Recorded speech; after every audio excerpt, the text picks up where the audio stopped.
ஹரஹர நம பார்வதி பதையே ஹரஹர மகாதேவா.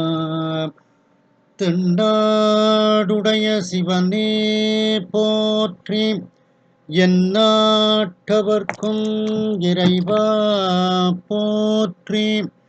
கலைநிறை கணபதிக்கு சரணம் சரணம்.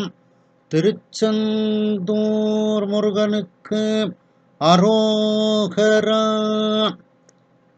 திருவாவடுதுறை ஆதீன ஸ்ரீ குருமாசனிதானம் அவர்கள் பொன்னார் திருவடிகளை வணங்கியும், தருமபுராதீனம் நட்சத்திர குருமணிகள் ஸ்ரீ குருமாசனிதானம் அவர்கள் பொன்னார் திருவடிகளை வணங்கியும், தருமபுராதீன தென்மண்டல கட்டளை விசாரணை ஸ்ரீமத் மீனாட்சி சுந்தர தம்பிரான் சுவாமிகள் பொன்னார் திருவடிகளை வணங்கியும், இந்த திருவாசக சிந்தனையை செவனே நடத்தி கொண்டிருக்கக்கூடிய அம்மையார் மீனாம்பாள் பாலசுப்ரமணியம் அவர்களுக்கு வணக்கத்தையும் தெரிவித்து, இதை கூகுள் மீட்டில் சிறப்பாக நடத்தி கொண்டிருக்கக்கூடிய ஐயா பரமசிவம் நடராஜன் ஐயா அவர்களுக்கும், வந்திருக்கக்கூடிய செண்பகவல்லி அம்மையார், கஸ்தூரி அம்மையார், வளர்மதி அம்மையார் மற்றும் அனைத்து அடியார் பெருமக்களுக்கும் எனது அன்பான வணக்கத்தை தெரிவித்துக் கொள்கின்றேன். நாம் மணிவாசக பெருமான் அருளி செய்த 3வது பாடல் திரு அண்டப்பகுதி என்கின்ற பகுதியில் இருக்கின்றோம். தில்லையில் அருளி செய்தது சிவனுடைய தூல சூக்குமத்தை வியந்தது. அண்டப்பகுதின்னுட்டு ஆரம்பிக்கிறதுனால இதற்கு அண்டப்பகுதின்னே பேரை வச்சுட்டாங்க, ஆத்திச்சூடி மாதிரி. சிவபெருமானினுடைய அந்த மிகப்பெரிய பெருமை, அதே நேரத்தில் நுண்மையிலும் நுண்மைத்தன்மை, நுட்பமான அந்த தன்மை, அதே நேரத்தில் அவனுடைய மிகப்பெரிய வியாபகத்தன்மை, பெரிதிலும் பெரிய தன்மை, இதையெல்லாம் வியந்து பாடியதுதான் இந்த பாடல். இதில் நாம் சென்ற சிந்தனையில் 157வது வரி வரைக்கும் நாம் சிந்தித்தோம். அதனுடைய தொடர்ச்சி முல்லைப்பண், மோகனராகம், ஆதிதாள திசைநடை.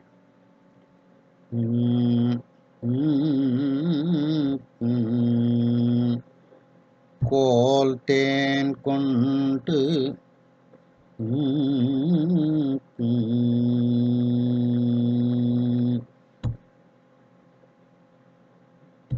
கோல் தேன் கொண்டு செய்தன, கோல் தேன் கொண்டு செய்தன ஏற்றார் மூதூர் எழில் நகை ஏறியின், ஏற்றார் மூதூர் எழில் நகை ஏறியின் வீழ்வித்து ஆங்கு அன்று, வீழ்வித்து ஆங்கு அன்று அருட்பெரும் தீயின் அடியோமடி கூடில், அருட்பெரும் தீயின் அடியோமடி கூடில் ஒருத்தரும் வழாமை ஒடுக்கினல், ஒருத்தரும் வழாமை ஒடுக்கினல்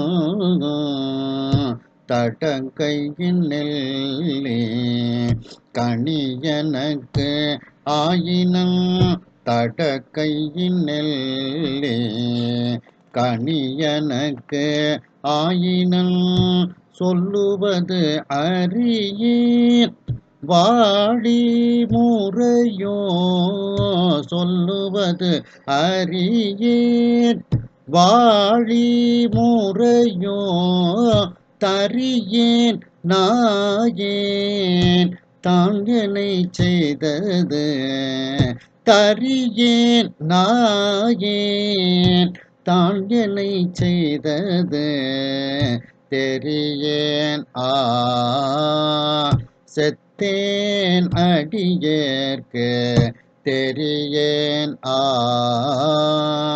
செத்தேன் அடியேற்கு அருளியது அறியேன் பருகியும் ஆரேன். அருளியது அறியேன் பருகியும் ஆரேன். ஆதிதாளத்துல பாடியிருக்கிறோம் இன்னைக்கு.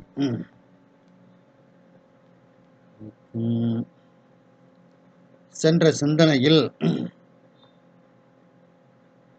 என்னுடைய அகக்கருவிகள் புறக்கருவிகள் அனைத்தையும் அவன் அந்த கொம்புத்தேனை கொண்டு செய்தனன். அப்படின்னா என்னுடைய கருவிகள் அனைத்தையும் அவன் தேனாக ஆக்கினான், பேரின்பமாக ஆக்கினான் அப்படின்னு பார்த்தோம்.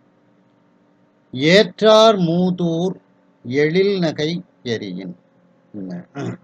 தன்னை எதிர்த்தவர்கள், அந்த எதிர்த்தவர்களினுடைய அந்த பழமையான ஊர், திரிபுரத்து அசுரர்களினுடைய அந்த மூதூர்னா பழமையான அந்த ஊர், அதை எழில் நகை எரியின் வீழ்வித்தாங்கு அன்று. அந்த தன்னுடைய அழகிய சிரிப்பை சிரித்து அதில் நெருப்பை உருவாக்கி அந்த தன்னை எதிர்த்த அந்த திரிபுரத்து அசுரர்களினுடைய அந்த பழமையான கோட்டைகளை அழித்து அந்த திரிபுரத்து அசுரர்களையும் அழித்தார் அன்று முற்காலத்தில் அப்படின்ட்டு. வீழ்வித்து ஆங்கு அன்று அப்படின்ட்டு. அப்போ இதுல அந்த திரிபுரம் எரித்த அந்த வரலாற்றை இதில் கூறுகின்றார். அந்த திரிபுரத்திலையும் ஒரு 3 பேரு சிவபெருமான வணங்கிட்டு இருக்காங்க. அவர்களை அந்த தீ அழிக்கவில்லை. அருட்பெரும் தீயின் அடியோம் அடிக்குடில் ஒருத்தரும் வழாமை ஒடுக்கினன். அப்படி அந்த திரிபுரத்தை எரித்த மிகப்பெரிய அந்த நெருப்பு கண்களை உடையவன். அப்படிப்பட்டவன் கருணையின் காரணமாக தன்னுடைய அருட்பெரும் தீ, இங்க அருட்பெரும் தீனா தீய இங்க ஜோதின்னு எடுத்துக்கிடணும். அந்த அருட்பெரும் ஜோதியாகிய அந்த ஜோதியை கொண்டு அடியோம் அடிக்குடில், என்னுடைய குடிசையாகிய இந்த உடம்பை ஒருவரும் அறியாதபடி தன்னுள் ஒடுக்கி கொண்டான். அதாவது என்னை என்னுடைய இந்த உடம்பை தன்னுள் அவன் ஒடுக்கி கொண்டான். அதுல வேற இனிமேல் யாரும் வாழ முடியாது, ஒருவரும் அறியாதபடி என் உள்ளம் கவர் கள்வன். இத இங்க உடம்பு, அதாவது முதலில் கிடைத்த இந்த சிறிய இல்லம் அடியோம் அடிக்குடி. ஏன்னா அங்க மிகப்பெரிய கோட்டைகளை எல்லாம் அதே நெற்றிக்கண்ணிலிருந்து தோன்றிய நெருப்பால எரிச்சான். அதே நெருப்பு தான். ஆனா இங்க அருட்பெருஞ்சோதி ஜோதியாக சுடராக அது தோன்றி என்னுடைய அந்த உடம்பில் ஒருவரும் இனி வாழ முடியாதவாறு அந்த உடம்பை தன்னுள் ஒடுக்கி கொண்டான். அப்படின்னா அந்த உடம்புக்குள்ள அவன் வீற்றிருந்தான். அங்கு அவன் ஜோதி சொரூபமாக வீற்றிருந்தான். எனக்குள் விளக்காக அவன் இருந்தான் அப்படின்னுட்டு இதுல சொல்றாங்க.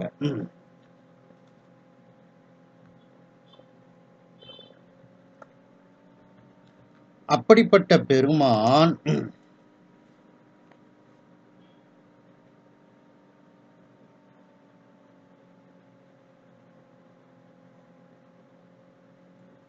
அப்படிப்பட்ட அந்த சிவபெருமான் ஜோதி சொரூபமாக இருக்கக்கூடிய பெருமான் என்னுடைய உடம்புக்குள் ஒருவரும் வாழ்வது இல்லாமல், அப்படின்னா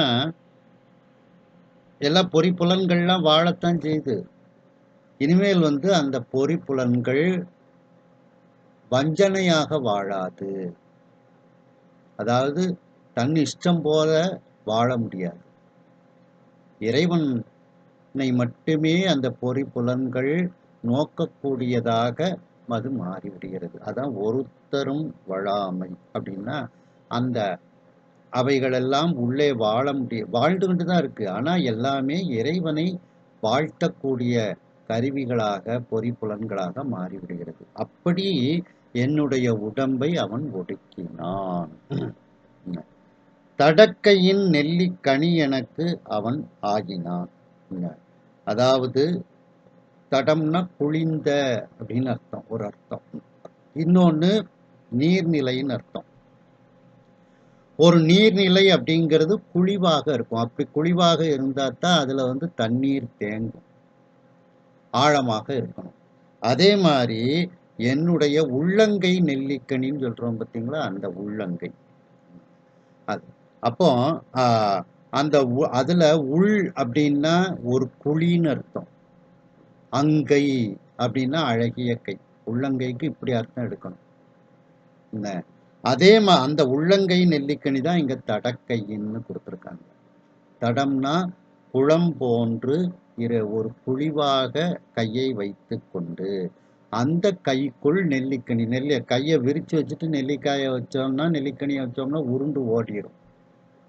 கொஞ்சம் குழிவாக தண்ணீர் குடிக்கிற மாதிரி, தீர்த்தம் சாப்பிட்ற மாதிரி கையை வச்சுக்கிட்டு ஒரு குளம் மாதிரி வச்சுக்கிட்டு அதில் நெல்லிக்கனியை வச்சுக்கிட்டே இருந்தோம்னா அது பாட்டுக்கு இருக்கும். அப்படி அந்த பெருமான் எனக்கு அருள் செய்தான். தடக்கையின் நெல்லிக்கனி எனக்கு ஆகினன். என்னுடைய உள்ளங்கையில் நெல்லிக்கனி போல எனக்கு அவன் இருந்தான்.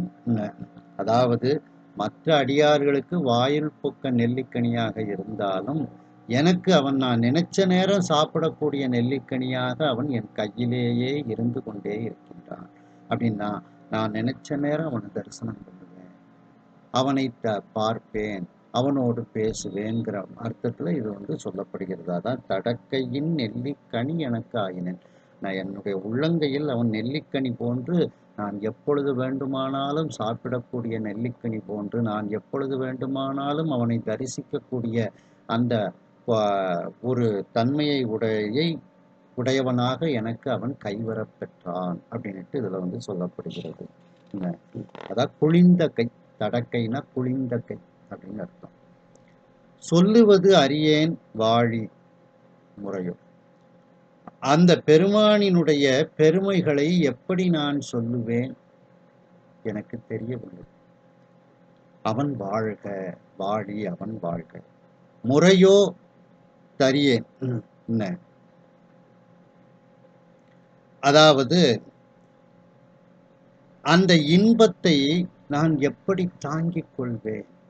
தரித்தல் அப்படின்னா தாங்கிக் கொள்வேன். அந்த பேரின்பத்தை தாங்க முடியாதவனாகத்தான் நான் இருக்கின்றேன். நாயேன் முறையோ தரியேன் நாயேன் தான் எனை செய்தது தெரியேன்.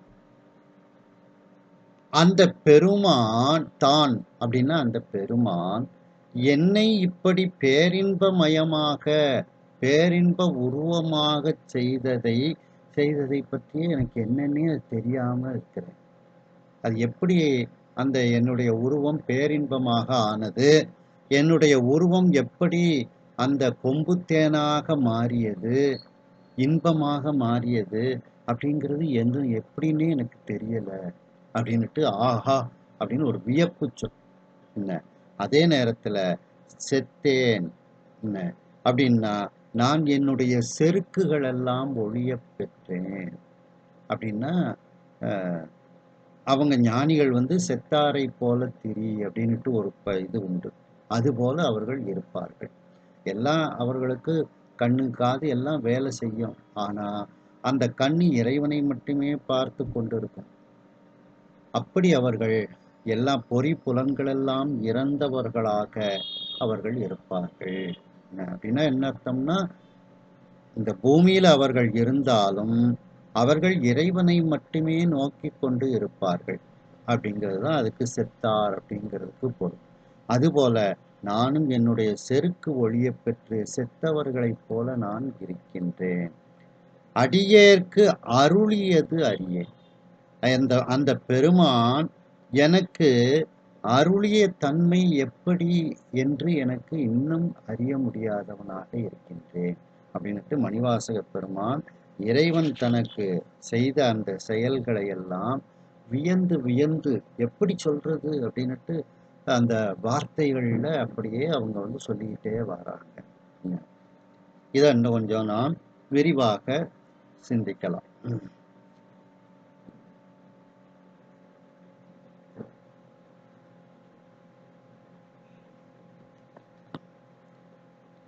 ஏற்றார் மூதூர் எழில்நகை எரியின் வீழ்வித்து ஆங்கு அன்று.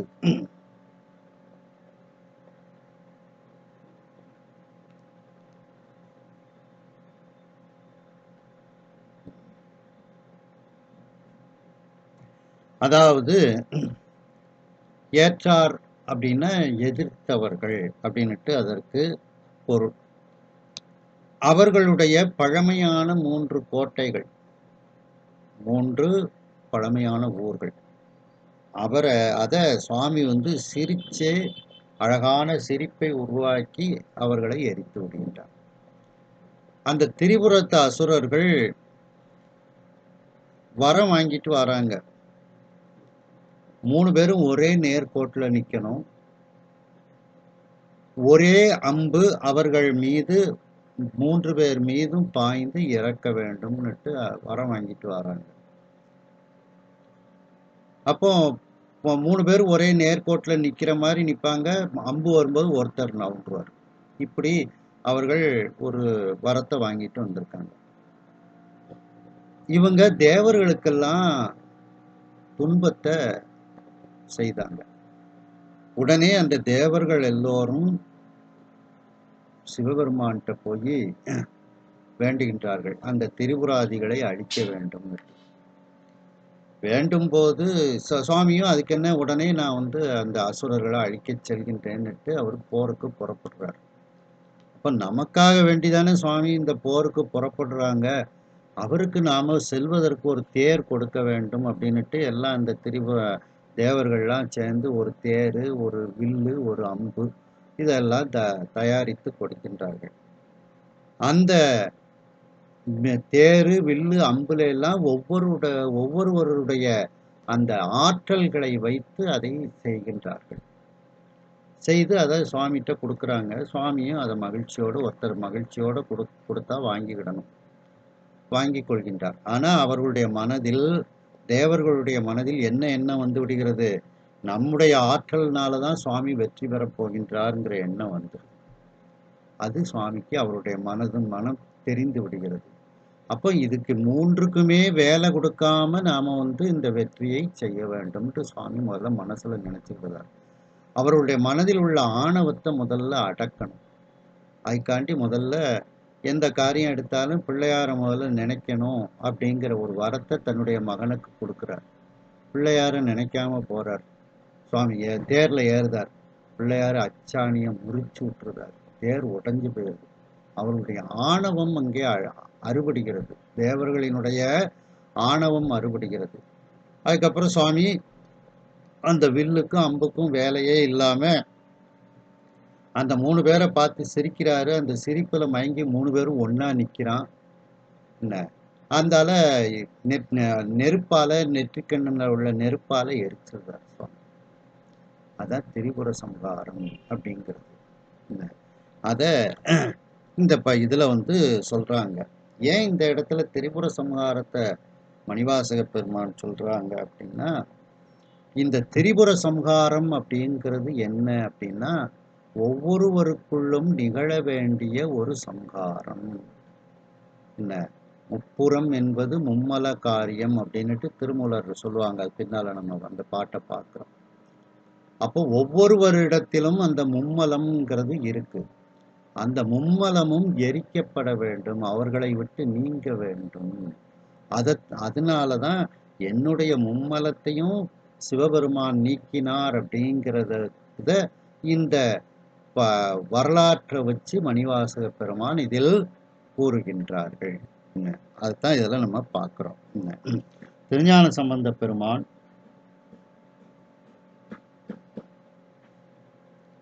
முதல் திருமுறையில சொல்லும்போது பார்த்தீங்கன்னா,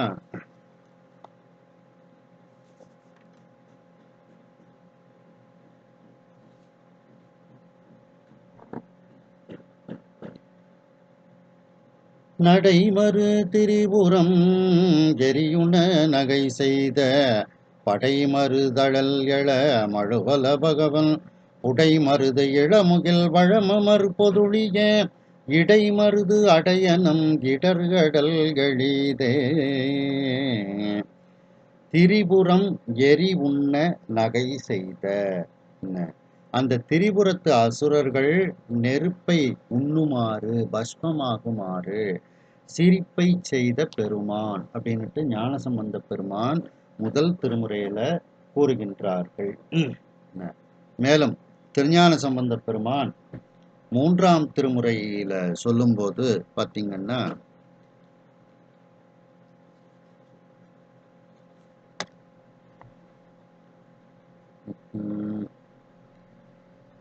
விண்ணிலார் இமயவர் மெய்மகிழ்ந்து ஏத்தவே எண்ணிலார் முப்புறம் எரியுண நகை செய்தார் கண்ணினால் காமனை கனல் எழ காய்ந்தயம் அண்ணலார் உறைவிடம் அணிமழபாடியே. எண்ணிலார் முப்புறம் எரியுண நகை செய்தார். தன்னை நினைக்காத அந்த திரிபுரத்து அசுரர்கள் அவர்களை எரி உண்ண நெருப்பு அவர்களை உண்ணுமாறு சுவாமி சிரித்தார் அப்படின்னுட்டு மூன்றாம் திருமுறையில ஞானசம்பந்த பெருமான் கூறுகின்றார்கள்.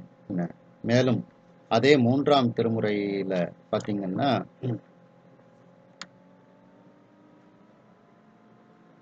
கன்றியளவென்று நிகழ்துன்றுபுறம் அன்றவிய நின்று நகைசை என்றனது சென்று நிலை எந்தைதன தந்தை அமரின்ப நகர்தான் முன்றின் இசை நின்ற பலவின் கனிகள் தின்று கரவை குருளைகள் சென்றிசைய நின்று துளி ஒன்ற விளையாடி வளர் தேவுரதூவே.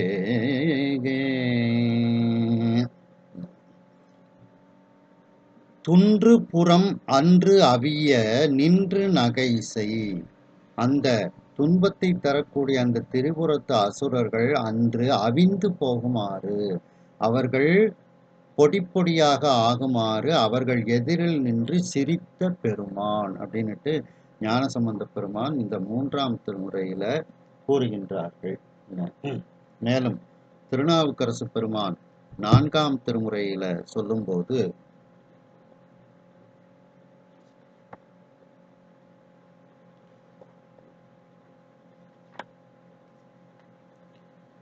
கரவிலா மனத்தராகி கை தொழுவார்கட்கென்றும் இரவு நின்று எரியதாடி இன்னருள் செய்யும் எந்தை மறுவலார் புறங்கள் மூன்றும் மாட்டிய வகையராகி பரவுவார்க்கு அருள்கள் செய்து பருப்பத நோக்கினாரே.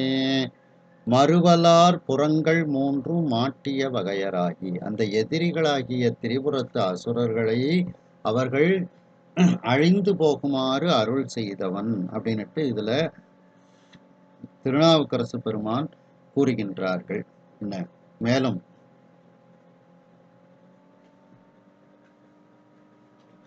சுந்தரமூர்த்தி சுவாமிகள் ஏழாம் திருமுறையில சொல்லும்போது பார்த்தீங்கன்னா, தன்னார் மதிசூடி தழல் போலும் திருமேனி எண்ணார் புறம் மூன்றும் எரியுண்ண நகை செய்தாய் மன்னார் பெண்ணை தென்பால் வெண்ணை நல்லூர் அருள் துறையுள் அண்ணா உனக்கு ஆழாய் இனியல்லேன் எனலாமே. அதே பதிகத்துல பார்த்தீங்கன்னா, ஏற்றார் புறம் மூன்றும் எரியுண்ண சிலை தொட்டாய் தேற்றாதன சொல்லி திரிவேனோ செக்கர்வான் நீர் ஏற்றாய் பெண்ணை தென்பால் வெண்ணை நல்லூர் அருள் துறையுள் ஆற்றாய் உனக்கு ஆழாய் இனியல்லேன் எனலாமே. ஏற்றார் புறம் மூன்றும் எரி உண்ண சிலை தொட்டாய், அந்த வில்ல தொட்டு வாங்கிக்கிடுதார், அவ்வளவுதான். வில்லுக்கும் அம்புக்கும் வேலையே இல்லை. சுவாமி அப்படி சிரிக்கிறாரு, ஒரு மோகன புன்னையை பூக்குறாரு, எரிஞ்சு போயிடுறாங்க. அந்த மாதிரி இந்த சுந்தரமூர்த்தி சுவாமிகள் இறைவனுடைய இந்த பெருமையை இந்த பாடலில் கூறுகின்றார்கள். மேலும்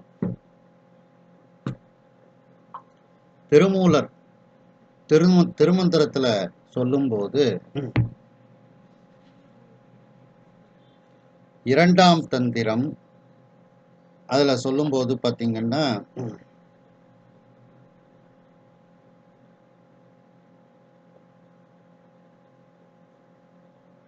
அப்பனி செஞ்சடை ஆதிபுராதனன் முப்புறம் செற்றனன் என்பர்கள் மூடர்கள் முப்புறம் ஆவது மும்மலகாரியம் அப்புறம் எய்தமை யாரறிவாரே.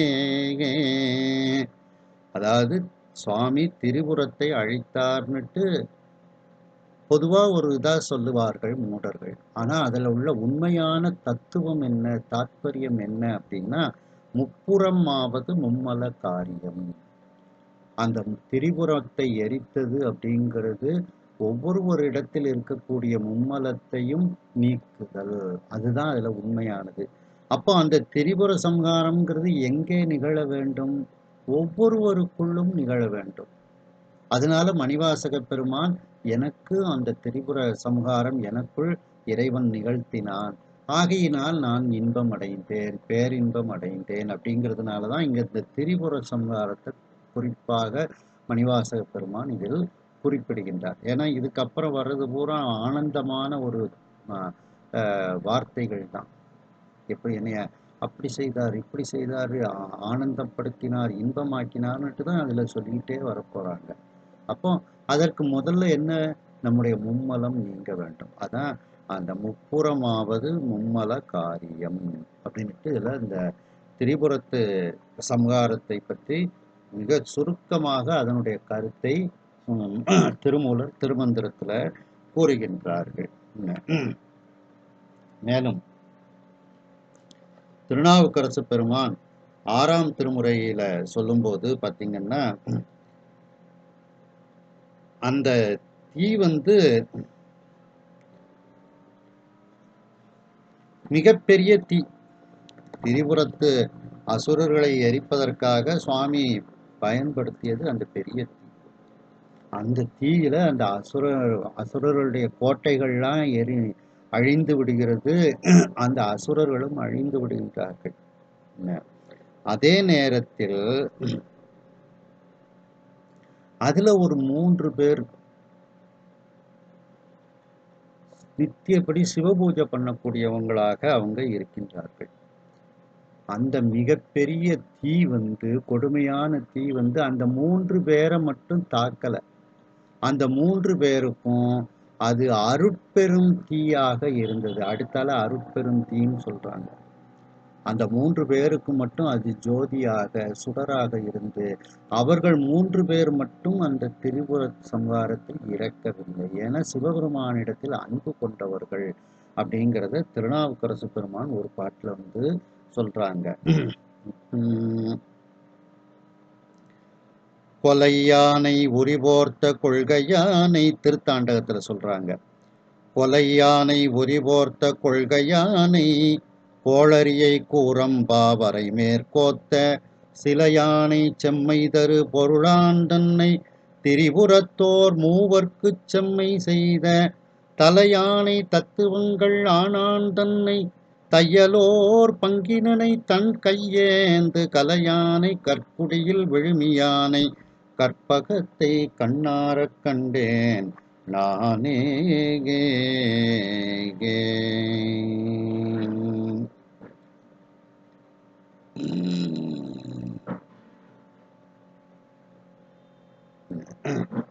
அதாவது இதுல சொல்லும்போது பாத்தீங்கன்னா, திரிபுரத்தோர் மூவர்க்குச் செம்மை செய்த, அந்த திரிபுரத்து அசுரர்களுடைய இடத்தில் வாழக்கூடிய ஒரு 3 பேர் சிவபெருமான பூஜை பண்ணக்கூடியவங்க. யாரு அப்படின்னா, சுதன்மன், சுசீலன், சுமாலி அப்படின்னு 3 பேர். சுதன்மன், சுசீலன், சுமாலி அப்படின்னு 3 பேர். இந்த 3 பேரை மட்டும் அந்த தீ அழிக்கவில்லை அப்படின்னுட்டு இதுல இந்த இறைவனுடைய பேரருள் திறம் இது. அத மணிவாசக பெருமான் இன்னொரு இடத்துலயும் சொல்றாரு. உய்ய வல்லார் ஒரு மூவரை காவல் கொண்டு எய்ய வல்லானுக்கே உந்தீபரன்னு அந்த உந்தீபரையும் இதை சொல்றாங்க. அப்படி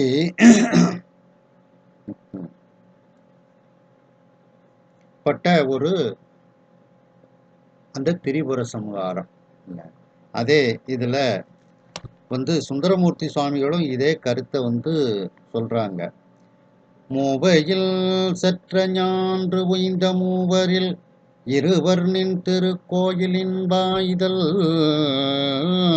காவலாளர் என்று எவிய பெண் பின்னை ஒருவன் நீ கரிகாடு அரங்காக மானை நோக்கியோர் மானடம் மகிழ மணிமுழா முழக்க அருள் செய்த தேவதேவனின் திருவடியடைந்தேன் செழும்பொழில் திருப்பொன்கோருளானே. அந்த திரிபுரத்துல 3 பேர் தப்பிக்கிறாங்க. அவர்களுக்கு நீ திரும்ப ஒரு அருள் செய்த என்ன, அதுல தப்பிச்சா மட்டும் போதாதுன்னுட்டு அவர்களுக்கு நீ ஒரு பதவியை கொடுக்கிற. 2 பேருக்கு கோயில் வாசல் காவலாளர்கள், ஒருத்தருக்கு அந்த முழா வாசிக்கக்கூடிய ஒரு வேலை. மணிமுழா முழக்க அருள் செய்த தேவதேவ அப்படின்னுட்டு அந்த திரிபுரத்துல இது ஒரு அருமையான ஒரு இது. ஏன்னா அது கொல்லக்கூடிய தீ, இது அருட்பெருந்தீ, அருட்பெருஞ்சோதி. இந்த 3 பேரை மட்டும் அது ஒன்றும் செய்யல அப்படின்ட்டு. மேலும் அதே திருத்தாண்டகத்துல நாவுக்கரசு பெருமான் சொல்லும்போது இந்த திரிபுர சம்ஹாரத்தை பற்றி சொல்லும்போது பார்த்தீங்கன்னா,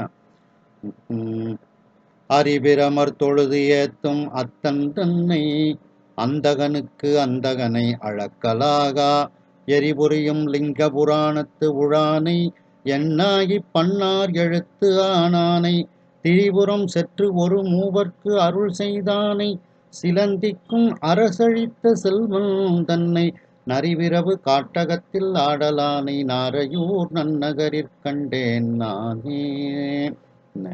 அந்த திரிபுரம் செற்று ஒரு மூவர்க்கு அருள் செய்தானை. திரிபுரத்து அசுரர்களை அழித்ததோடு மட்டுமல்லாமல் அதில் தன்னை வழிபட்ட அந்த மூவர்களுக்கும் சுவாமி அருள் செய்தார் அப்படின்னுட்டு இந்த திருத்தாண்டகத்துல சொல்லப்படுகிறது. மேலும் அருணகிரிநாதர் திருப்புகழ்ல சொல்லும்போது பார்த்தீங்கன்னா, கைத்தல நிறைகனி திருப்புகழ்ல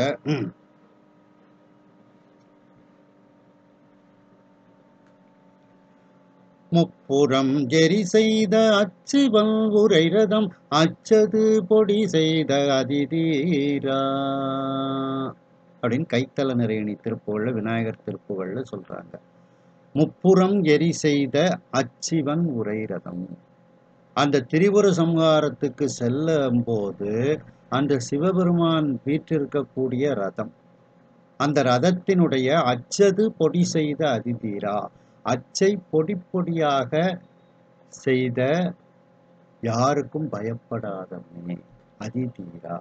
அப்பா வரம் கொடுத்துருக்காங்க, எந்த காரியம் போனாலும் முதல்ல உன்னைய நினைச்சிட்டு தான்பா போகணும் அப்படின்னுட்டு.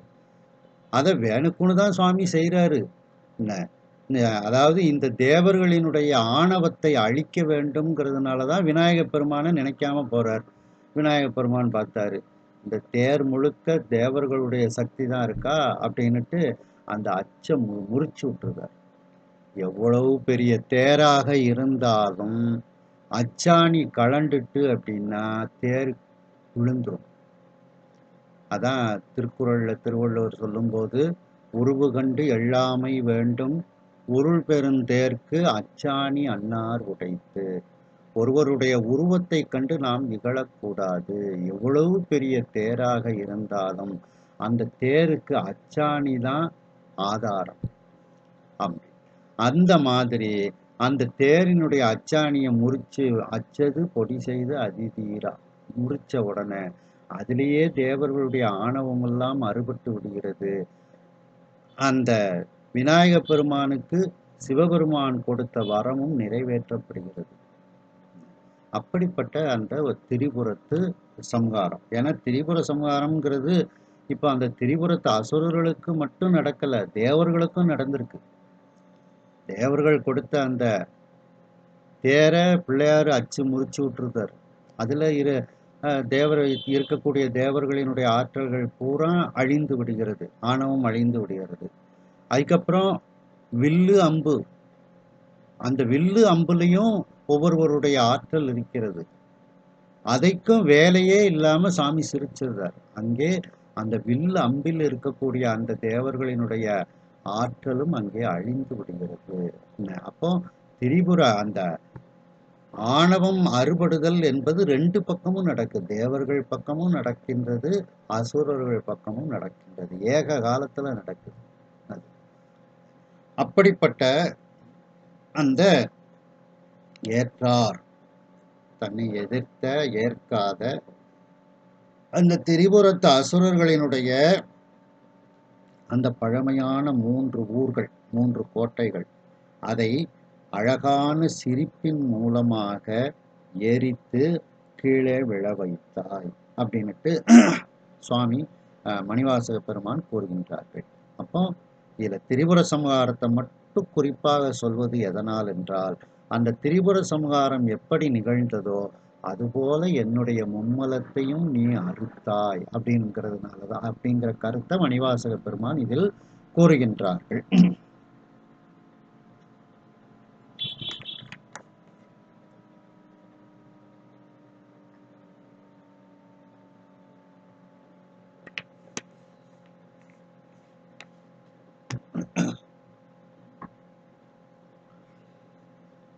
அடுத்து பாத்தீங்கன்னா, அருட்பெரும் தீயின் அடியோம் அடிக்குடி.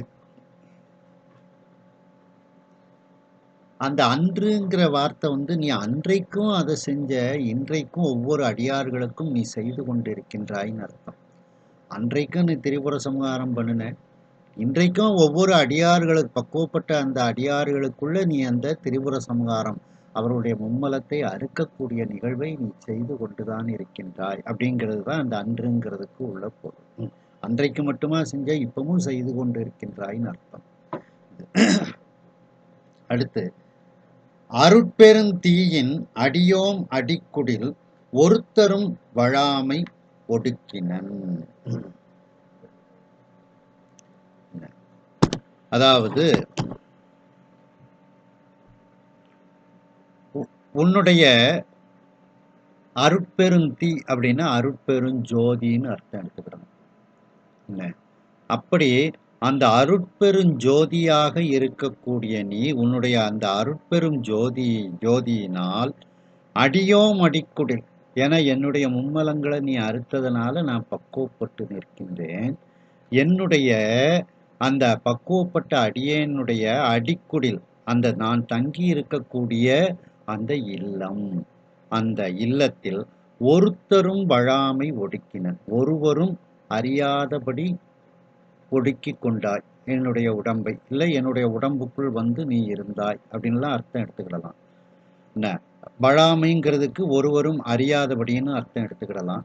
இன்னொன்று வழாமைங்கிறது வாழாமை அப்படின்னுடைய குறுக்கல் விகாரமாக வைத்துக்கொண்டு ஒருவரும் எனக்குள் வாழ முடியாதவாறு என்னுடைய உடம்பை நீ ஒடுக்கினாய், எனக்குள் அமர்ந்து கொண்டாய் அப்படின்னா ஒருவரும் வாழாமைன்னா இதுல எல்லா தத்துவங்களும் இருந்துகிட்டு வாழ்ந்து கொண்டிருக்கு. பொறி புலன்கள் என் உடன் பிறந்த ஐவரும் பகையே யார் துணை என்றால் அப்படின்னுட்டு திருவிசைப்பாவோட சொல்றாங்க. அந்த அவர்கள் எல்லோரும் அந்த என்னுடைய பொறி புலன்கள் எல்லாம் வாழ முடியாதவாறு நீ என்னை ஒடுக்கினாய் அப்படின்ட்டு. அப்படின்னா என்ன, வாழ்ந்து கொண்டுதான் இருக்கு. இதுவரைக்கும் அந்த கண்ணு கொஞ்சம் ஒரு டிவியை பார்க்கும், சினிமாவை பார்க்கும். இனிமேல் மீதி நேரம் இறைவனை கொஞ்சம் சிந்திக்கும். இனிமேல் பெர்மனண்டா அந்த கண்ணு இறைவனை மட்டுமே பார்க்கும். அப்ப இப்பவும் அங்க இருக்கு. ஆனால் அந்த பழைய வாழ்வு இல்லாது ஒரு புதிய வாழ்வு. கொஞ்சம் வேற என்ன, கொஞ்ச நஞ்ச சுதந்திரமும் அங்க பறி போய் விடுகிறது. அதுக்கப்புறம் இந்த எல்லா பொறி புலன்கள் எல்லாம் இறைவனுடைய கட்டுப்பாட்டுக்குள் வந்து விடுகிறது. இறைவனை மட்டுமே பார்க்கும், இறைவனை மட்டுமே சிந்திக்கும். அது அப்படி எனக்குள் ஒருத்தரும் வாழாதவாறு என்னை நீ ஒடுக்கினாய். ஒடுக்கினன் அப்படிங்கிறதுக்கு என்னுடைய உடம்பை உனக்குள் ஒடுக்கினன்னு அர்த்தம் எடுத்துக்கிறதெல்லாம் எனக்குள் வந்து நீ தங்கினாய் அப்படின்னுங்கிற அர்த்தம்லாம் அதுக்கு பொருள்படும். இத மணிவாசக பெருமான் சொல்லும்போது பார்த்தீங்கன்னா, ஆதியும் அந்தமும் இல்லா அருட்பெரும் ஜோதியை யாம் பாட கேட்டு ஏயும் வாழ்த்தடங்கன் மாதே வளருதியோ வன்செவியோ நின்செவிதான் மாதேவன் வார்கழல்கள் வாழ்த்திய வாழ்த்து ஒலி போய் வீதிவாய் கேட்டலுமே மெய் விம்மி விம்மி மெய்மறந்து போதாரமளியின் மேல் நின்றும் புரண்டு இஞ்ஞன் ஏதேனும் ஆகாள் கிடந்தாள் என்னே என்னே ஈதே எந்தோழி பரிசு ஏல்வோர் எம்பாவாய். இல மணிவாசக பெருமான் சுவாமியை சொல்லும்போது ஆதியும் அந்தமும் எல்லா அருட்பெரும் ஜோதியை யாம் பாட.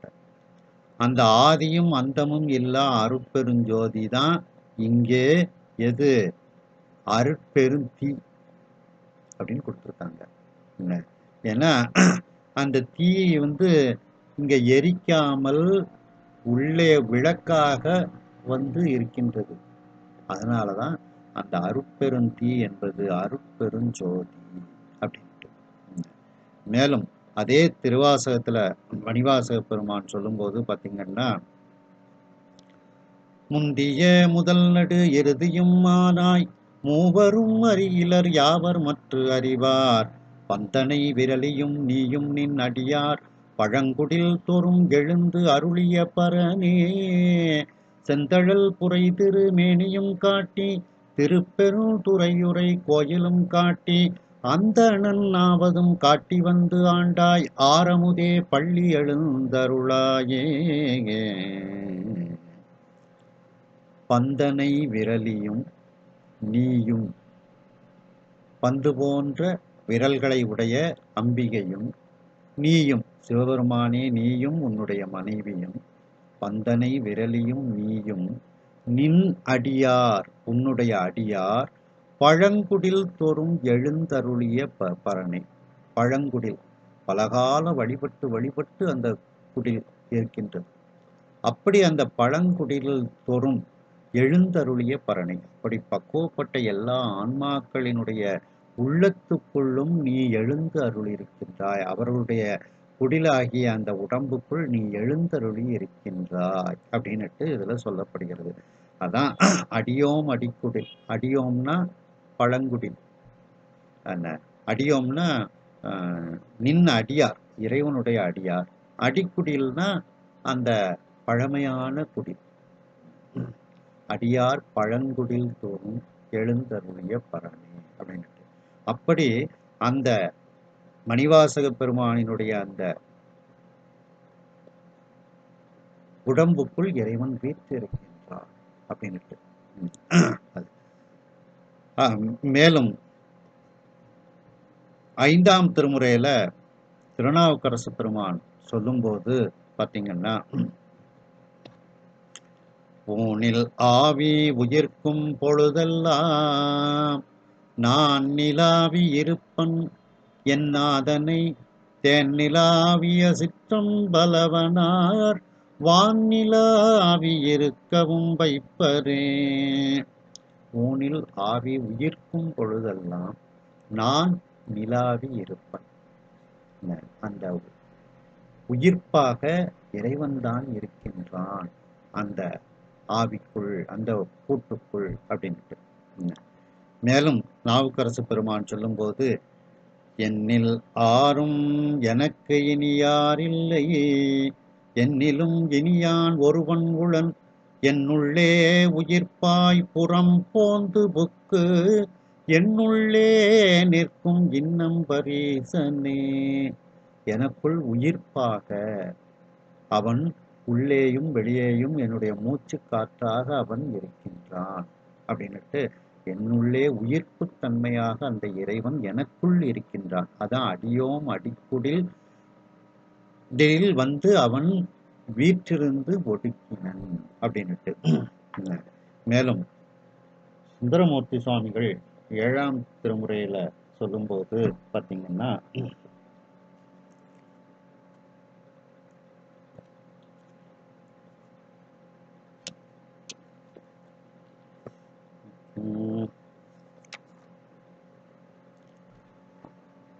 வானுடையான் பெரியான் மனத்தாலும் நினைப்பறியான் ஆனிடை ஐந்தமர்ந்தான் அணுவாகி ஓர் தீயுரு கொண்டு ஊனுடைய உடலம் ஒடுங்கி புகுந்தான் பரந்தான் நானுடை மாடு எம்பிரான் நன்னும் ஊர் நனி பள்ளியதே.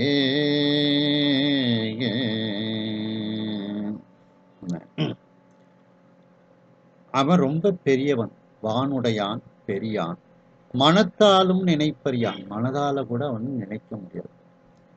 ஆனிடை ஐந்தமர்ந்தான், பசுவிலிருந்து கிடைக்கக்கூடிய ஐந்தில் குளிக்கக்கூடியவன். அணுவாகி, நுண்ணிய பொருளாகி, ஓர் தீயுரு கொண்டு, இப்ப தீ உருன்னா இங்க சுடர் வடிவம், அதான் இந்த அருட்பெருந்தீன்னு சொல்றாங்க பார்த்தீங்களா, அந்த தீ இங்க சுடராக எடுத்துக்கொள்ள வேண்டும். அணுவாகி ஓர் தீ உரு கொண்டு, சுடர் வடிவத்தை கொண்டு, ஊனுடை இவ்வுடலம், ஊனை உடையதாகிய இவ்வுடம்பினில் ஒடுங்கி புகுந்தான் அப்படின்னா அடங்கி புகுந்தவன்.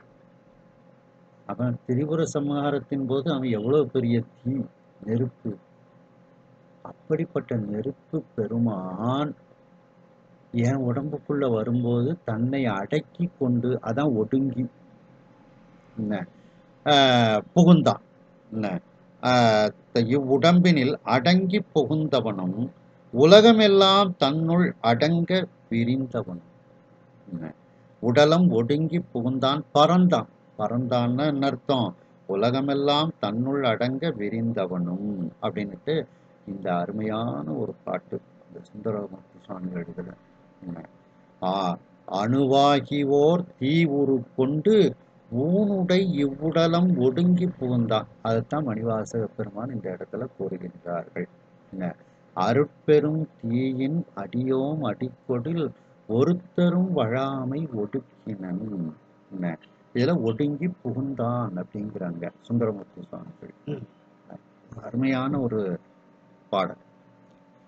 மேலும் வள்ளல் பெருமான் சொல்லும்போது இது அருட்பெருஞ்சோதியை பத்தி பாடாத இடமே கிடையாது. அருட்பெருஞ்சோதி தனிப்பெருங்கருணை, அருட்பெருஞ்சோதி தனிப்பெருங்கருணைன்னு சொல்லுவாங்க. இந்த அருட்ஜோதி தெய்வம் என்னை ஆண்டு கொண்ட தெய்வம் அம்பலத்தே ஆடுகின்ற ஆனந்த தெய்வம். அப்படி அந்த அருட்ஜோதி, அருட்பெருஞ்சோதி தான் இங்க அருட்பெருந்தீன்னுட்டு மணிவாசக பெருமான் கூறுகின்றார்கள்.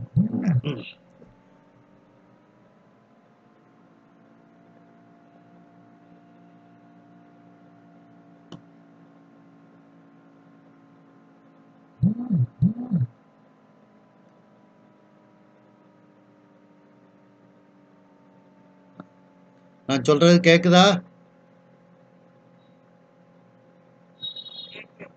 கேக்குது இல்ல? சரி. இப்ப கேக்குதா? கேட்கலையா?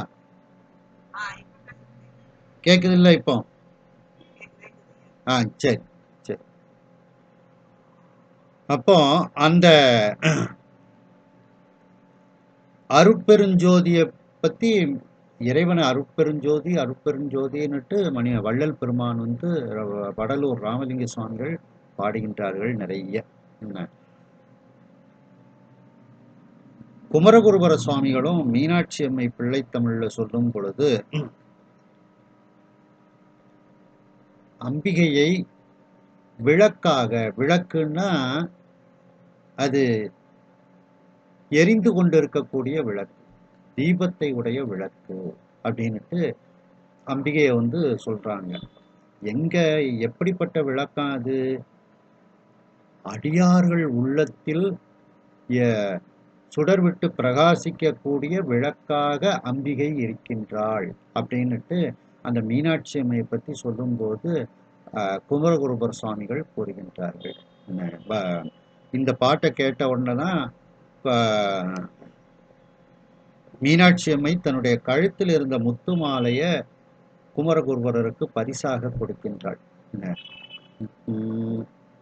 தொடுக்கும் கடவுள் பழம்பாடல் தொடையின் பயனே நரை பழுத்த துறை தீந்தமிழில் ஒழுகு நரும் சுவையே அகந்தை கிழங்கை அகழ்ந்து எடுக்கும் தொழும்பரு உள்ள கோயிற்கு ஏற்றும் விளக்கே வளரு சிமய இமய பொறுப்பில் விளையாடும் இளமெல் பிடியே எரிதரங்கம் உடுக்கும் புவனம் கடந்து நின்ற ஒருவன் திருவுள்ளத்தில் அழகு ஒழுக எழுதி பார்த்திருக்கும் உயிரோவியமே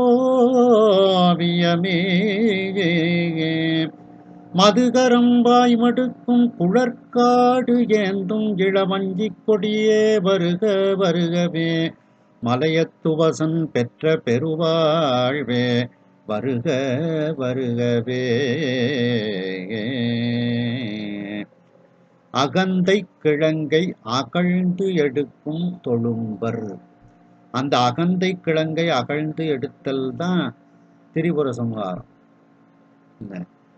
அந்த தொழும்பர் இறைவனுக்கு அடிமையாக இருக்கக்கூடியவர்கள், அம்பிகைக்கு அடிமையாக இருக்கக்கூடியவர்கள், அவர்களுடைய உள்ள கோயிற்கு ஏற்றும் விளக்கே. ஏற்றும் விளக்கேன்னா அப்படி சுடர்விட்டு பிரகாசிக்கக்கூடிய விளக்காக இருக்கின்றாள் மீனாட்சி அம்மை.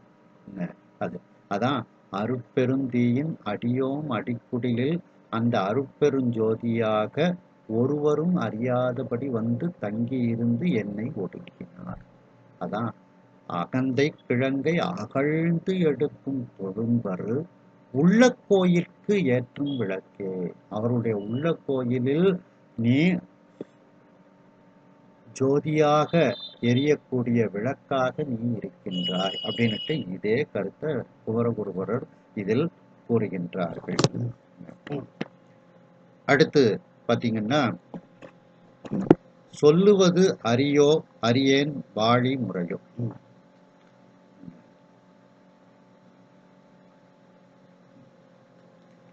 உன்னுடைய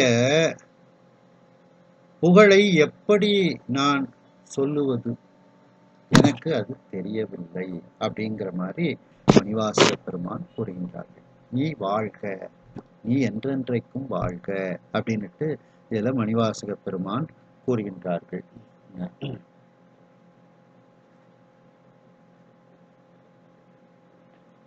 மூன்றாம் திருமுறையில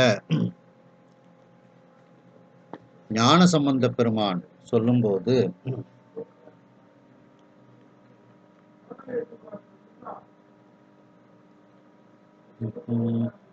அடியராயை நீர் சொல்லுமின் அறிகின்றிலேனரன் செய்கையை படியலாம் தொழுதேத்து கண்டியோர் வீரட்டத் துறைபான்மையான் முடிவுமாய் முதலாய் வைய முழுதுமாய் அழகாயதோர் பொடியதார் திருமார்பினேர் பொறி நூலும் பூண்டெழு பொற்பதே. அடியர் ஆயினீர் சொல்லுமின் அறிகின்றிலேன் அரண் செய்கையை. அடியார்களே நீங்கள் சொல்லுங்கள், எனக்கு சிவபெருமானினுடைய செய்கை அப்படின்னா இங்கே புகழ், அவனுடைய புகழை நான் அறிகின்றிலேன், எப்படி சொல்வது என்று அறிகின்றிலேன். ஆனால் அவன் எல்லாரும் என்ன செய்யறாங்க? படியெல்லாம் தொழுதேத்து கண்டியூர் வீரட்டத்துறை பான்மையாம். உலகமெல்லாம் அவனை தொழுது ஏத்துகின்றது. அவனுடைய பெருமையை நான் அறிகின்றேன், நான் எப்படி சொல்வது என்று எனக்கு தெரியவில்லைன்னுட்டு ஞானசம்பந்த பெருமான் இந்த 3ஆம் திருமுறையில கூறுகின்றார்கள். மேலும் சுந்தரமூர்த்தி சுவாமிகள் 7ஆம் திருமுறையில சொல்லும்போது பார்த்தீங்கன்னா,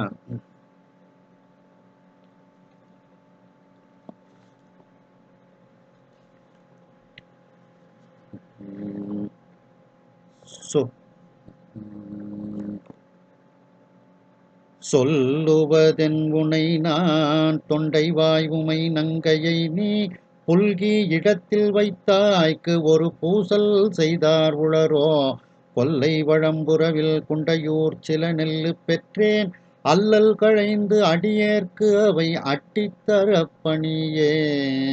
சொல்லுவது என் உனைனா, உன்னுடைய பெருமைகளை நான் எப்படி சொல்லுவது அப்படின்னுட்டு சுந்தரமூர்த்தி சுவாமிகள் இந்த 7ஆம் திருமுறையில கூறுகின்றார்கள். மேலும் அதே 7ஆம் திருமுறையில சுந்தரமூர்த்தி சுவாமிகள் சொல்லும்போது பார்த்தீங்கன்னா,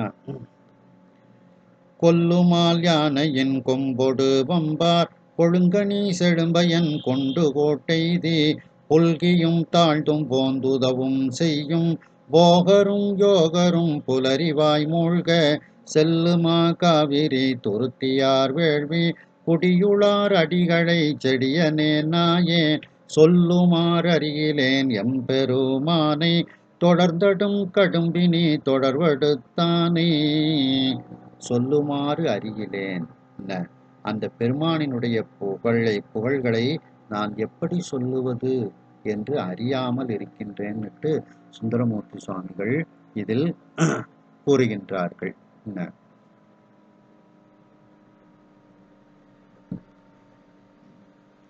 மேலும்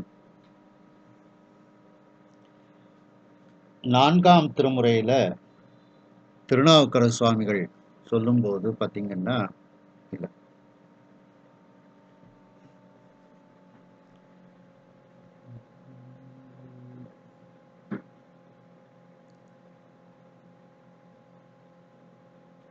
சேக்கிழார் அருளிய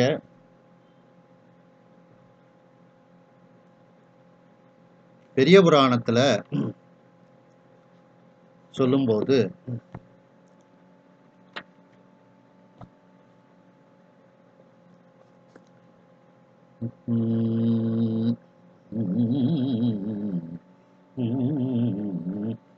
வேதியன் ஆகி என்னை வழக்கினால் வெல்ல வந்த ஊதியம் அறியாதேனுக்கு உணர்வு தந்து உய்யக் கொண்ட கோதிலா அமுதே இன்று உள் குணப்பெருங்கடலை நாயேன் யாதினை அறிந்து என் சொல்லி பாடுகேன் என மொழிந்தார். சுந்தரமூர்த்தி சுவாமிகளை சுவாமி இவன் என்னுடைய அடிமைன்னுட்டு திருவெண்ணைநல்லூர் கோயிலுக்கு கூட்டிட்டு போய் மூலஸ்தானத்துல மறைஞ்சிருந்தாங்க. நீ என்னை பாடு அப்படின்னு சொல்லி சொல்றாங்க. அப்போ சுந்தரமூர்த்தி சுவாமிகள் சொல்றாங்க, குணப்பெரும் கடலை, உன்னுடைய குணம் கடல் போல இருக்கின்றது, நான் எதை அறிந்து எப்படி நான் பாடுவேன் அப்படின்னுட்டு சொல்லி கேட்கிறாங்க. இன்று உன் குணப்பெரும் கடலை நாயேன் யாதினை அறிந்து என் சொல்லி பாடுகிறேன். அதுதான் மணிவாசக பெருமானும் சொல்லுவது அறியேன் வாழின் அப்படிங்கிறார். அது அப்படின்னு சொன்ன உடனே நீ பித்தான்னு என்னை சொன்ன, அதனால பித்தன்னே வச்சு அப்பாடு அப்படின்னு சொல்லி சொன்ன உடனே தான் பித்தா பிறை சோடின்னுட்டு சுந்தரமூர்த்தி சுவாமிகள் பாடுகின்றார்கள். மேலும்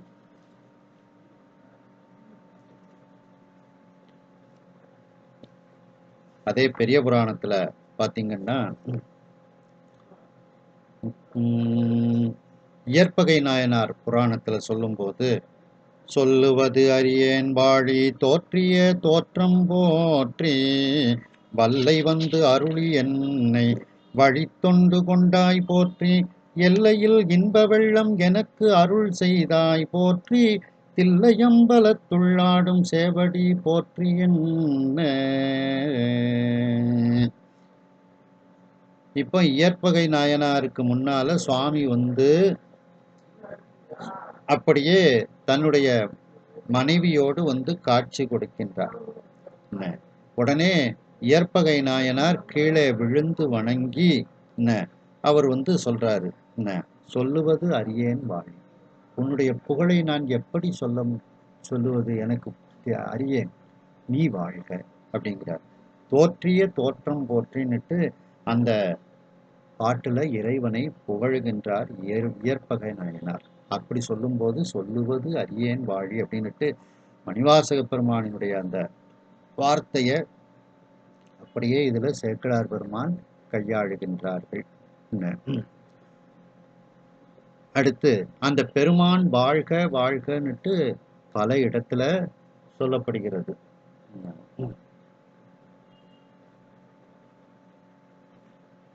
திருநாவுக்கரசு பெருமான் 4ஆம் திருமுறையில சொல்லும்போது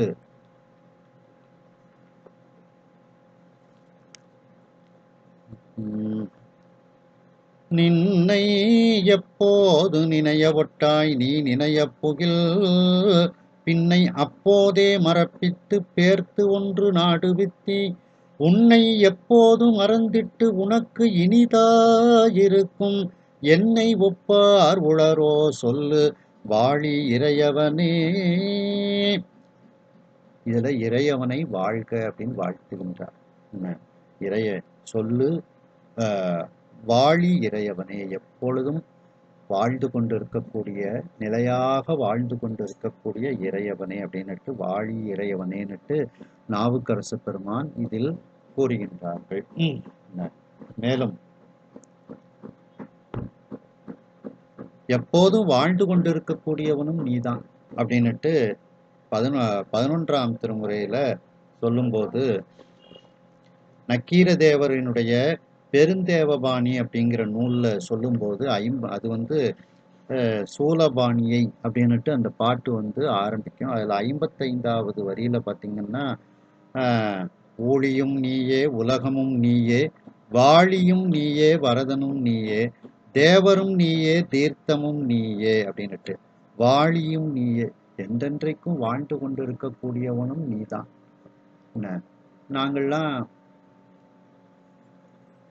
இறந்து படுவோம், ஆனால் இறைவனே உனக்கு பிறப்பு இறப்பு என்பது கிடையாது, நீ என்றென்றைக்கும் வாழ்ந்து கொண்டிருக்கக்கூடியவன் அப்படின்னுட்டுங்கிற அர்த்தத்துல வாழியும் நீயே வரதனும் நீயேன்னுட்டு இந்த 11ஆம் திருமுறையில நக்கீரர் கூறுகின்றார்கள். மேலும் திருநாவுக்கரசு பெருமான் 6ஆம் திருமுறை திருத்தாண்டகத்துல சொல்லும்போது பார்த்தீங்கன்னா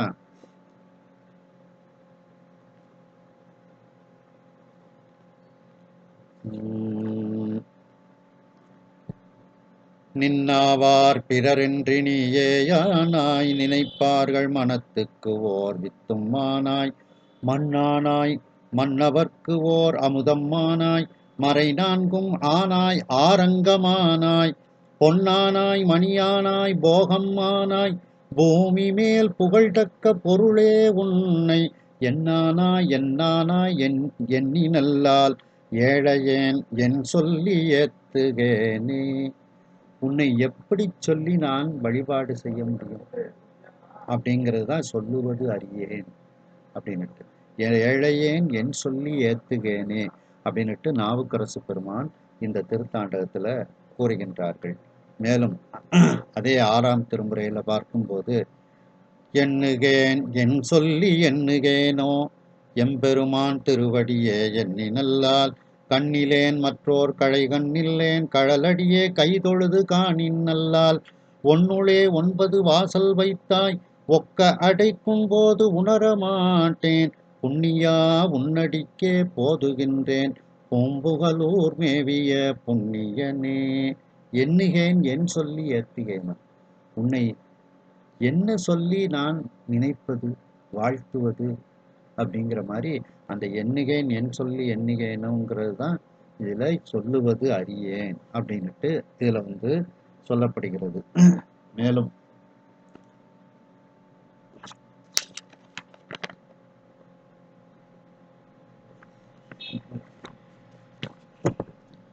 மேலும் மணிவாசக பெருமான் திருவாசகத்துல சொல்லும்போது பார்த்தீங்கன்னா,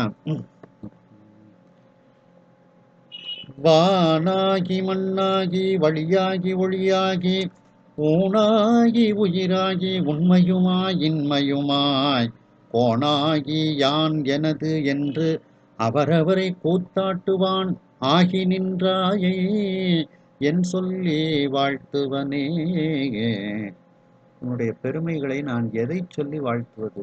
அது அளவுக்கு அடங்காது, அது எனக்கு தெரியவும் இல்லை அப்படிங்கிற மாதிரி என் சொல்லி வாழ்த்துவனே அப்படின்னுட்டு மணிவாசக பெருமான் இந்த திருவாசகத்துல கூறுகின்றார்கள். மேலும் அதே திருவாசகத்துல சொல்லும்போது பார்த்தீங்கன்னா, ஆயனான் மறையவனும் நீயே ஆதல் அறிந்து யான் யாவரினும் கடையனாயனாயினேன் ஆதலையும் நோக்கிக் கண்டு நாதனே நான் உனக்கு ஓர் அன்பன் என்பேன் ஆயினேன் ஆதலால் ஆண்டு கொண்டாய் அடியாதம் இல்லையே அன்றி மற்றோர் பேயனேன் இதுதான் நின் பெருமையன்றே எம்பெருமான் என் சொல்லி பேசுகேனோ பேசுகேனே. என்னை ஆட்கொண்டது உன்னுடைய பெருமையை காட்டுகிறது. என்ன, நான் உன்னுடைய பெருமைகளை எப்படி சொல்லி பேசப் போகின்றேன் அப்படின்னுட்டு மணிவாசக பெருமான் அதான் சொல்லுவது அறியேன் அப்படின்னுட்டு இதுல கூறுகின்றார்கள்.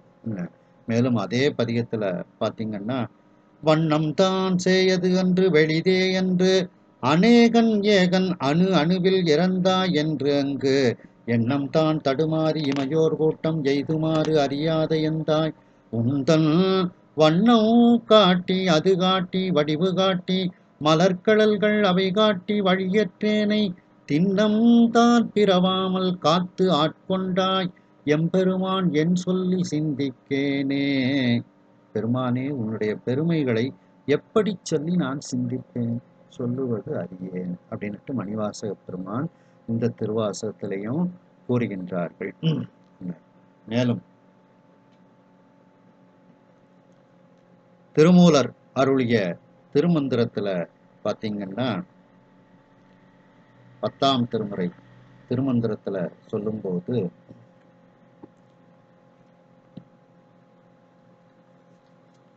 நந்தியை எந்தையை ஞானத் தலைவனை மந்திரம் ஒன்றுள் மருவியது கடந்து அந்தரவானத்தின் அப்புறத்து அப்பற சுந்தர கூத்தனை என் சொல்லுமாறே. அந்த சுந்தர கூத்தனை நான் எப்படி சொல்லுவேன், அவனுடைய பெருமைகளை என் சொல்லுமாறே எப்படி சொல்லி பாடுவேன், அதான் சொல்லுவது அறியேன் அப்படிங்கிற மாதிரி இதுல 10ஆம் திருமுறையில சொல்லப்படுகிறது. மேலும்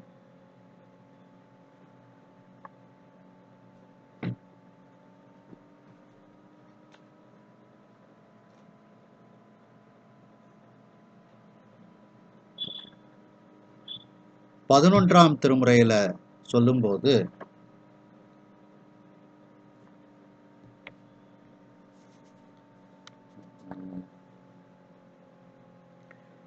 அதாவது சேரமான் பெருமாள் அருளி செய்த பொன்வண்ணத்து அந்தாதியில சொல்லும்போது பார்த்தீங்கன்னா, முறைவனை மோப்புக்கு நான் மறைக்கும் முதல் ஏழ் கடலம் துறைவனை சோழ் கையிலாயச் சிலம்பனை தொன்மை குன்றா இறைவனை என் குணத்து ஈசனை ஏத்தினர் சித்தம் தம்பால் உறைவனை பாம்பனையாம் பின்னை என் சொல்லி ஓதுவதே.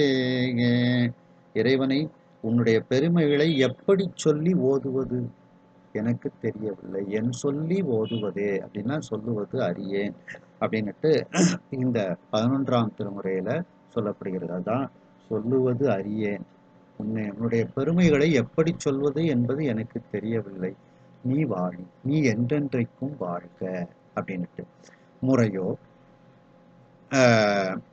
முறையோ. அடுத்து இதுல இடையில ஒரு வரியை விட்டுட்டோமோ,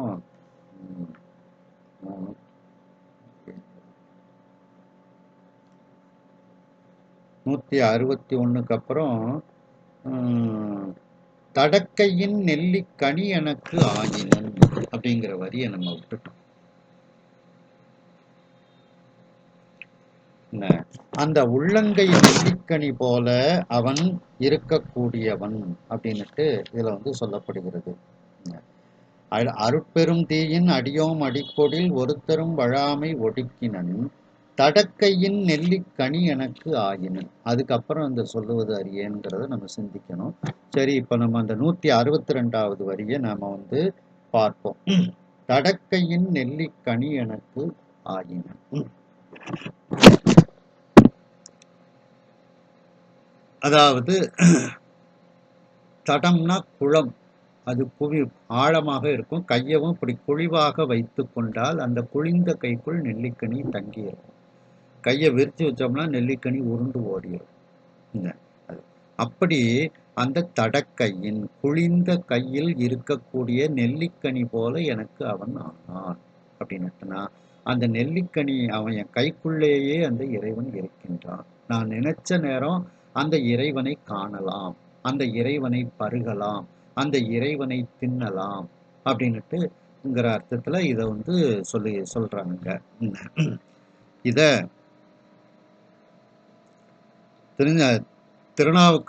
திருநாவுக்கரசு பெருமான் 5ஆம் திருமுறையில சொல்லும்போது பார்த்தீங்கன்னா, செய்யமேனியன் தேனொடு பால் தயிரு நெய்யதாடிய நீலக்குடியரன் மையலாய் மறவா மனத்தார்க்கு எல்லாம் கையில் ஆமலகக்கனி ஒக்குமே.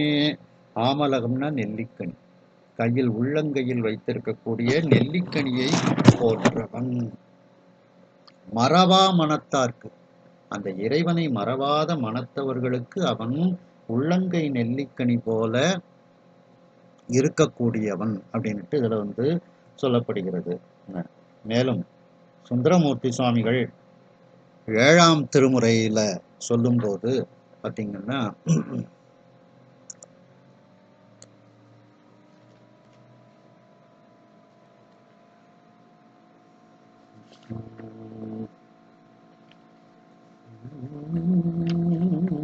திரு அஞ்சை கழம்பதியத்துல சொல்லும்போது பார்த்தீங்கன்னா,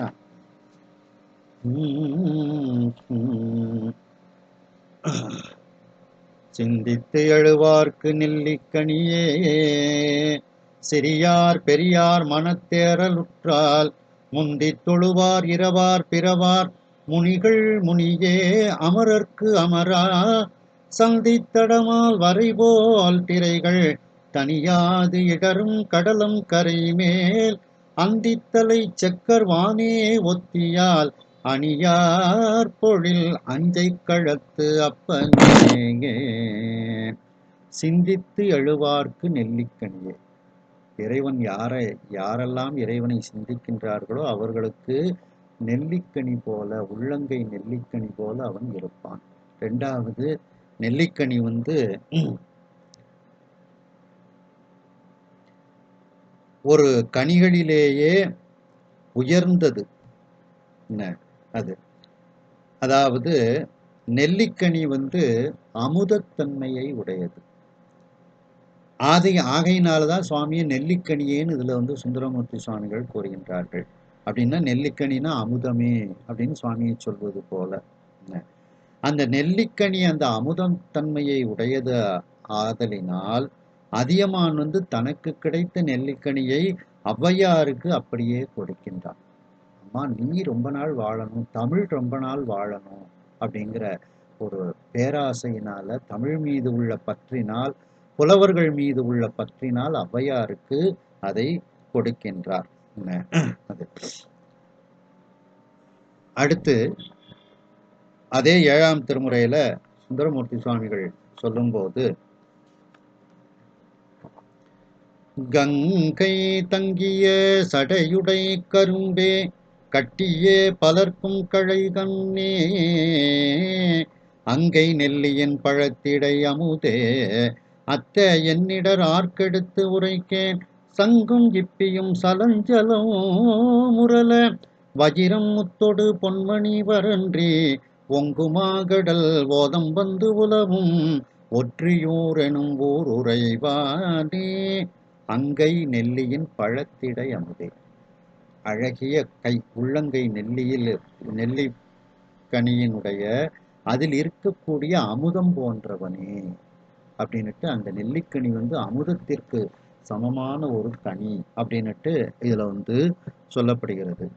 மணிவாசக பெருமானும் திருவாசகத்துல சுவாமியை வந்து நெல்லிக்கனி அப்படின்னு சொல்லி சொல்றாங்க.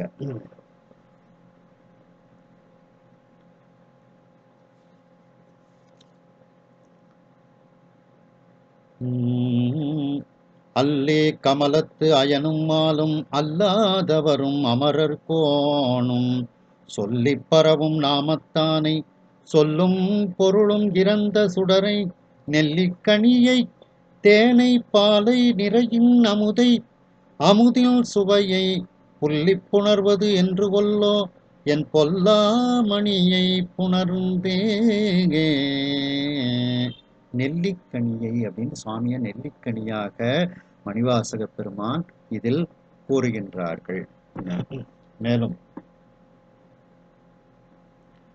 திருமூலர் திருமந்திரத்துல சொல்லும்போது பார்த்தீங்கன்னா,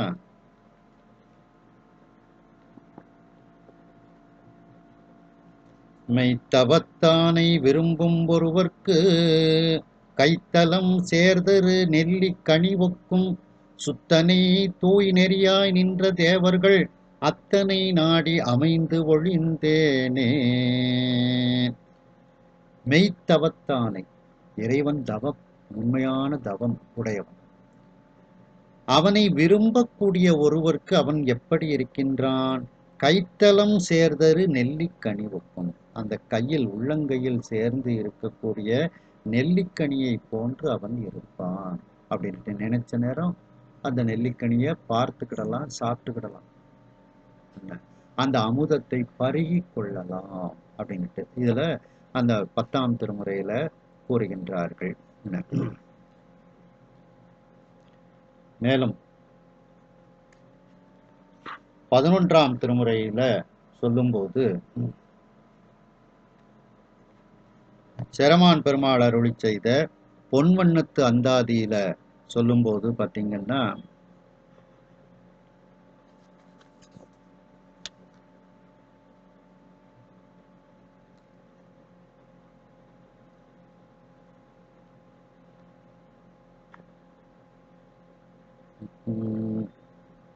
குன்றெடுத்தான் செவி கண்வாய் சிரங்கள் நெறிந்து அலர அந்தடர்த்து அற்றுகச் செற்றவன் நற்றவர்க்கு அற்ற சிவன் மன்றிடை தோன்றிய நெல்லிக்கனி நிற்ப மானிடர் போய் ஒன்றெடுத்து ஓதி புகுவர் நரகத்து ஒரு குழியிலே.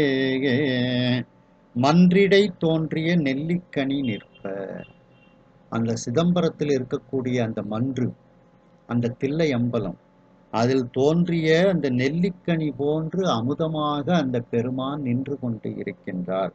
அதான் மன்றிடை தோன்றிய நெல்லிக்கனி நிற்ப அப்படின்னுட்டு இதுல வந்து சொல்லப்படுகிறது.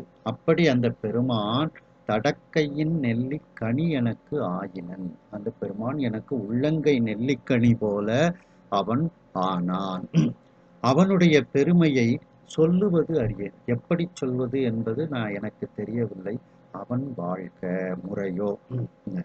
அடுத்து பார்த்தீங்கன்னா 164வது வரி, தரியேன் நாயேன் தான் எனை செய்தது தெரியேன் ஆ ஆ செத்தேன் அடியேற்கு. அதாவது அவன் எனக்கு தந்த அந்த பேரின்பத்தை தாங்க முடியாதவனாக நான் இருக்கின்றேன். தரியேன் நாயேன்னா அந்த பேரின்பம் என்னுடைய உடம்பு முழுவதும் என்னுடைய உறுப்புகளை எல்லாம் கொம்புத்தேன் கொண்டு செய்தான், கோல்தேன் ஆக்கினன். அதை தரியேன், அதை தாங்க முடியாதவனாக நான் இருக்கின்றேன் அப்படின்ட்டு இதுல வந்து சொல்லப்படுகிறது. திருநாவுக்கரசு பெருமான் 4ஆம் திருமுறையில சொல்லும்போது,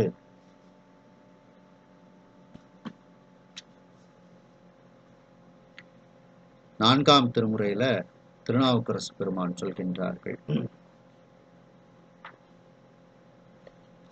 திருவாரூர் அந்த திருவாதிரை பதிகத்துல சொல்லும்போது பார்த்தீங்கன்னா,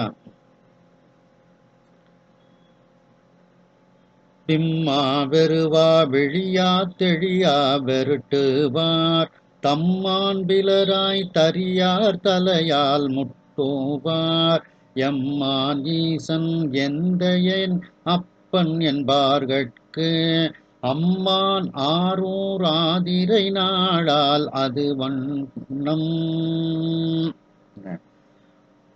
அந்த இறைவனுடைய பேரின்பத்தின் காரணமாக தம் மாண்பு இலராய் தரியார். அந்த பேரின்பத்தை தாங்க முடியாதவர்களாக தலையால் முட்டுவார். அந்த தரியார் அந்த பேரின்பத்தை தாங்க முடியாதவர்களாக அவர்கள் இருக்கின்றார்கள் அப்படின்னுட்டு இதுல நாவுக்கரசு பெருமான் கூறுகின்றார்கள். மேலும்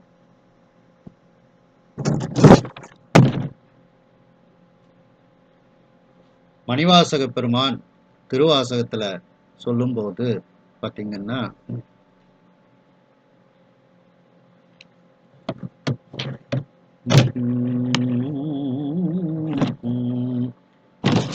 பூவேன்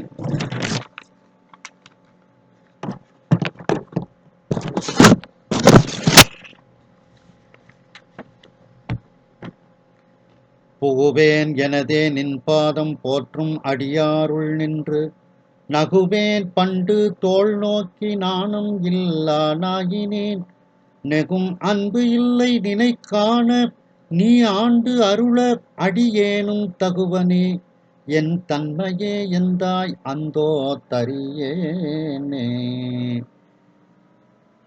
நான் உன்னிடத்தில் அன்பு இல்லாமல் இருந்தாலும் நீ எனக்கு அருள் செய்தாய். இது தரியேனே, எந்தாய் அந்தோ தரியேனே, நான் இதை எப்படி தாங்குவேன் அப்படிங்கிற மாதிரி இதுல இந்த திருவாசகத்துல மணிவாசக பெருமான் கூறுகின்றார்கள். மேலும் அதே திருவாசகத்துல பார்த்தீங்கன்னா,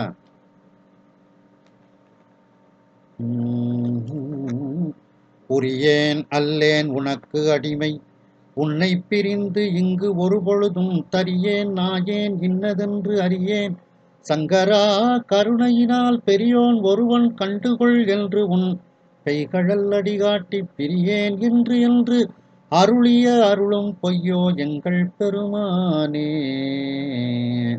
உன்னை பிரிந்து இங்கு ஒரு பொழுதும் தரியேன் அப்படின்னா, உன்னை ஒரு நிமிடம் கூட ஒரு வினாடி கூட பிரிய முடியாது, அதை என்னால் தாங்க முடியாது, அந்த பேரின்பத்தை தாங்க முடியாமல் நான் இருக்கின்றேன், உன்னை பிரிய முடியாமல் நான் இருக்கின்றேன் அப்படிங்கிற அர்த்தத்துல இதுல இந்த தரியேன் அப்படிங்கிறத கூறுகின்றார்கள். இந்த தரியேன் நாயேன், நீ தந்த அந்த இன்பத்தை என்னால் தாங்க முடியாமல் இருக்கின்றேன். ஏன்னா ஒரு நிமிஷம் கூட உன்னை பிரிய முடியாது. உன்னை பிரிந்து இங்கு ஒரு பொழுதும் தரியேன், அந்த பேரின்பத்தை விட்டு நீங்க முடியாத அந்த பேரின்பத்தில் நான் திளைத்து கொண்டு இருக்கின்றேன் அப்படின்ட்டு மணிவாசக பெருமான் இதில் கூறுகின்றார்கள். அடுத்து பார்த்தீங்கன்னா, தான் எனை செய்தது தெரியேன். அந்த பெருமான் என்னை பேரின்பத்துள் ஆழ்த்தினான். அந்த செயல்பாட்டை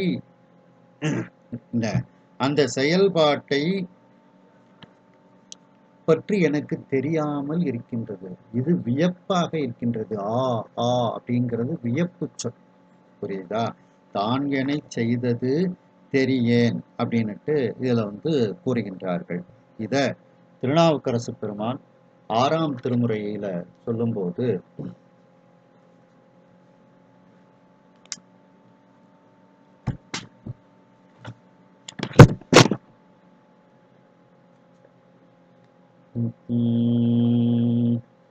கொள்ளையை குழைக்காதிர் குண்டை பூதம் கொடுகொட்டி கொட்டி குனித்து பாட உள்ளம் கவர்ந்திட்டு போவார் போல ஒளிதர்வர் நான் தெரிய மாட்டேன் மீண்டேன் கள்ள விழி விழிப்பர் காணா கண்ணால் கண்ணுள்ளார் போலே கறந்து நிற்பர் வெள்ளச்சடை முடியர் வேதனாவர் வெண்காடு மேவிய விகிர்தனாரே.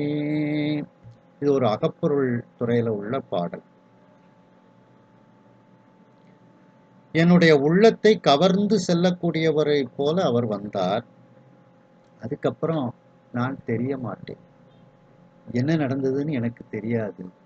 நான் தெரிய மாட்டேன். நானே என்னுடைய இருப்பே எனக்கு தெரியவில்லை. அப்படிங்கிற மாதிரி நான் தெரிய மாட்டேன் அப்படின்ட்டு.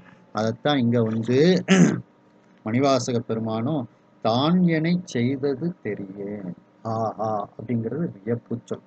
அவன் என்னை இன்பமயமாக்கியதையே எனக்கு தெரியாமல் நான் இருக்கின்றேன் அப்படின்ட்டு இதுல வந்து கூறுகின்றார்கள். மேலும் திருவாசகத்துல மணிவாசக பெருமான் சொல்லும்போது பாத்தீங்கன்னா,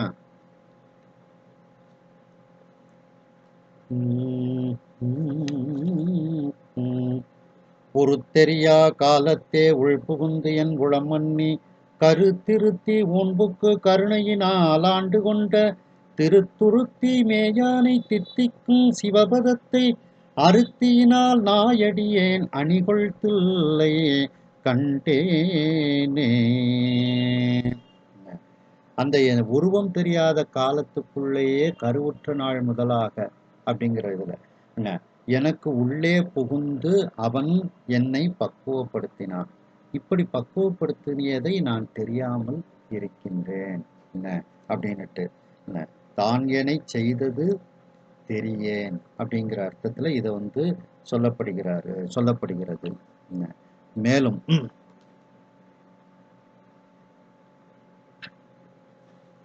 9ஆம் திருமுறையில சொல்லும்போது திருவிசைப்பா அதுல சொல்லும்போது பார்த்தீங்கன்னா,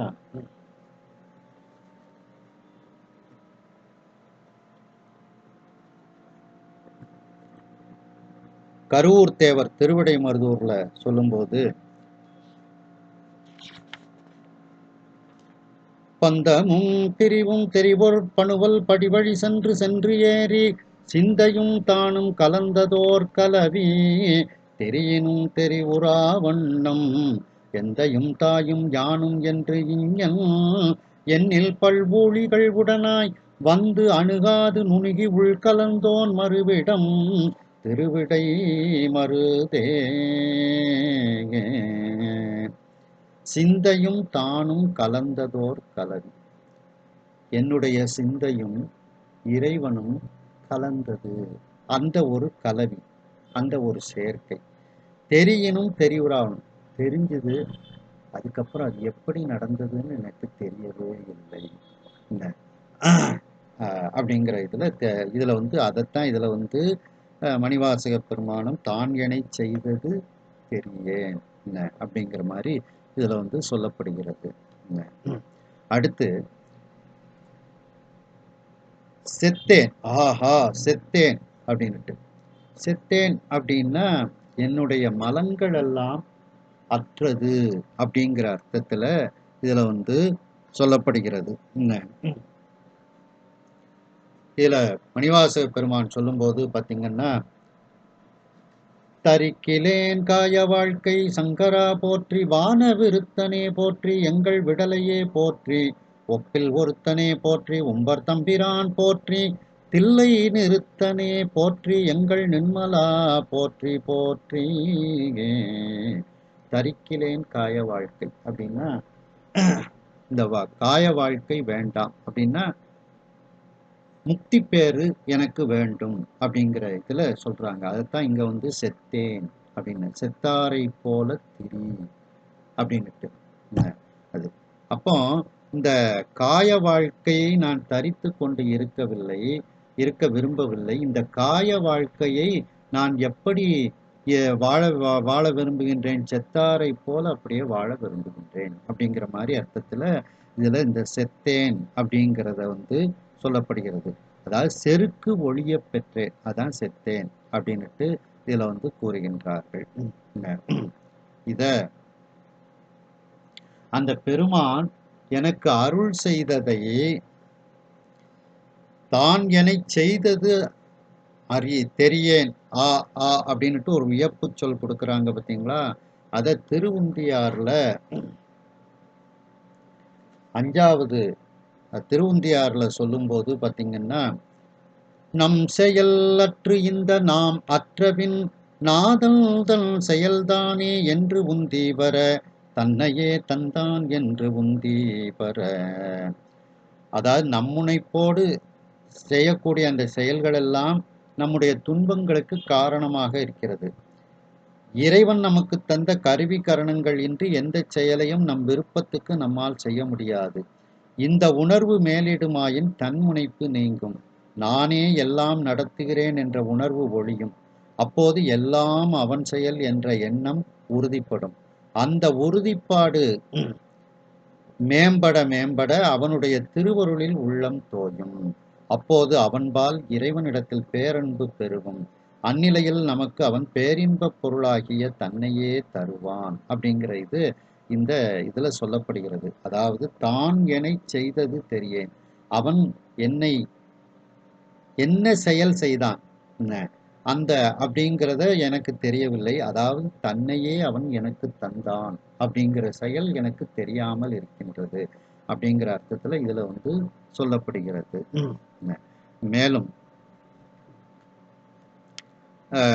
செத்தேன் அப்படிங்கிறது என்னுடைய எல்லா செருக்கும் ஒளிய பெற்றேன் அப்படிங்கிற அர்த்தமும் எடுத்துக்கிடலாம். என்னுடைய பொறி புலன்கள் எல்லாம் செத்து அப்படின்னா அது அனைத்தும் இறைவன்பால் திரும்பி விட்டது. கொஞ்சம் உலகியல் பக்கமா இருந்தது, இப்பொழுது அனைத்தும் கொஞ்சம் சுதந்திரமும் நீங்கி எல்லாமே இறைவன்பால் சென்றதனால் நான் அந்த செத்தாரை போல தெரிந்து கொண்டு இருக்கின்றேன் அப்படின்னுட்டு இதுல சொல்லப்படுகிறது.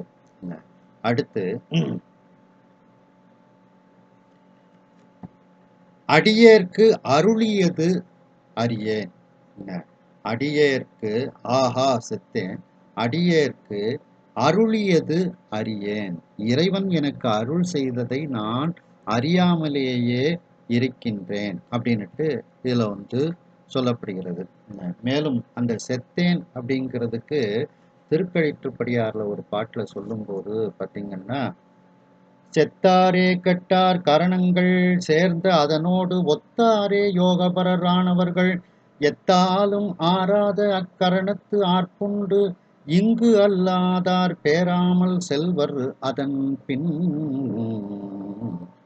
அதாவது செத்தார் என்ற சொல் தற்போதம் இழந்தவரை குறிக்கும், தன்முனைப்பு நீங்குதலை குறிக்கும். கெட்டார் என்பது சித்தவிகார கலக்கமாகிய கருவி கரணங்களின் கேட்டை விடுதலை குறிக்கும் அப்படின்ட்டு.